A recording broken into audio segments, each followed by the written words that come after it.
am just, a part of me is going, oh my God, you know, and another part is saying, keep it steady, just get ready for the very next initiation. I said, okay. And those are the kind of things that I went through for 2 days and 2 nights inside that pyramid. Another thing happened was I kept drinking all this water, and I never peed. Never peed. It was amazing. I just drank tons and tons of water, and I don't know where it went. Just a little side note. So there are pictures of you officiating at this Pleiadean initiation on Pleiadean Lineup in November of 1983, where you have your arms up in the air with these two hand crystals. And didn't you tell me at one time that you had your arms up in the air the whole time? Yeah, most of the time. In between, as each person would come and lay in their sarcophagus, my arms went up, and I held my arms up, and it was about 45 minutes for each person. And there was 18 people the second night. The first night was a closed session with a celebrity that I will not name at this time, but that was another experiment of which I may or may not ever talk about. But the second night was really the profound night, because it was the night of demonstration of what walk-ins are about. It was a demonstration of how they come down and infuse this crystalline frequency to align a person to their mission and to help them go forward with, their records. It was an incredible experience for everyone, although I didn't get to stay in contact with many of them after it was over, which I was told that I probably wouldn't. A part of me was very sad, but then at the same time, it's like, if you become an experiment with the Pleiadians, you go on about your life, and you don't have to stay connected to the people that you experienced it with, because you're on your own mission and they're on their own mission. Well, it's almost like a doctor performs lots of surgeries, and that's a pretty intimate relationship. But once the goal has been achieved and the person is healed and they're out of the hospital, you just don't have contact with them. So you were almost like I was a metasurgeon. A metasurgeon. Yeah. Yeah. You did your work, and that was that. Right. Now on Pleiadean Lineup, which happens twice a year, as we said, is there any kind of resonance or recall from that moment in 1983 as you go through and experience and observe each Pleiadean Lineup? Do certain things get activated from that time, almost like they were seeds on a time delay, time release?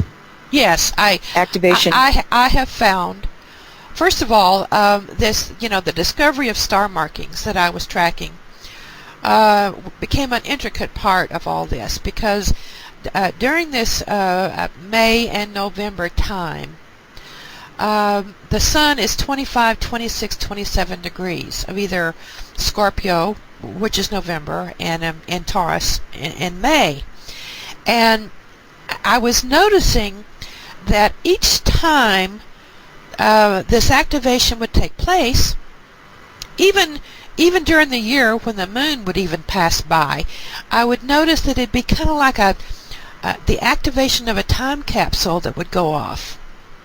And there'd be times when I'd be really intense doing something very profound, then over the side of my head I would see myself in Cairo, Egypt with my arms up. Or I'd see myself talking to Mahmoud, and Egypt would flash at me for many, many years during, and of course I'd run to my ephemeris and I'd say, oh look, the moon just was at 26 Scorpio. Oh goodness, that must be why I had that thought, And of course, I didn't know for a very long time that Mahmud, he kept a candle with my picture on it burning in the subterranean of that pyramid. And he had it burning for 3 years.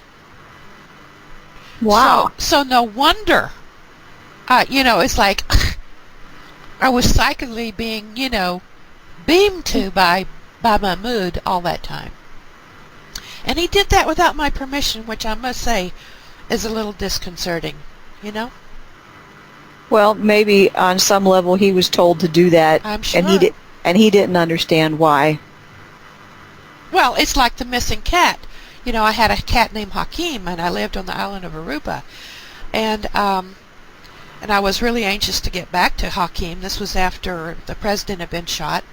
And so we had the neighbors watching our cat, and so when I got home, the cat was not anywhere to be found. And the next door neighbor said that a big flashing blue light had come and hit the house, and when he went over to check it, the cat was gone. So I was rather disturbed that my cat was gone, and I was writing to Mahmud in Egypt. About 6 months later, I, said something about that my black cat Hakeem was missing, and he wrote back and he said, "Oh, he's here. I have him." So on my next trip to Egypt, which is in '83, and I immediately went to Mahmud's house, there was my cat Hakeem. Now this is part of the demonstration that they had set for me. Again, no one warned me or told me in advance, "Oh, we're going to take your cat." No, it just happened that way. So, and I think that's a good metaphor of example that things happen beyond just being a demonstration, that Pleiadians' jurisdiction over their experiments, and if they want someone to understand or know something, they can make things happen, and they don't have to ask your permission for it, and you just know that they're doing it for a good reason. Yeah, and understand, move on. Yeah, understanding is not a prerequisite for a happening. I got to really know that. I didn't have to understand it. I just had to witness it, write it down, put it in a journal, and put it in the bank vault. That's what I kept doing with all. I have like 100 of these stories like this. I mean, it's a wonder. I could even walk and chew gum after some of these episodes. And sometimes I really couldn't. Let's go back to the discovery of star markings, because I think it ties into your Cairo trip in '83. Let's back up to 1980. Okay. When you started asking people for their birthday. Yes, I would. A very curious thing. I had this little red ephemeris, and it, of course, shows exactly where the planets are, on a person's birthday and year. And I was traveling a lot, so I'd be on airplanes and taxi cabs and restaurants, and I'd just be meeting a lot of different people, and I'd say, by the way, give me your birth date. And so they'd give it to me, and I'd look it up, and they'd have these star markings. And I kept thinking, gee, why am I just running into people with these particular star markings? These 20. And you didn't know at the time that they were star markings. No, just these 25, 26, 27 degree planets. And I thought, well, this is beyond coincidence. This went on for like 3 years. I thought I was losing my mind over it for a while, because no matter where I went, this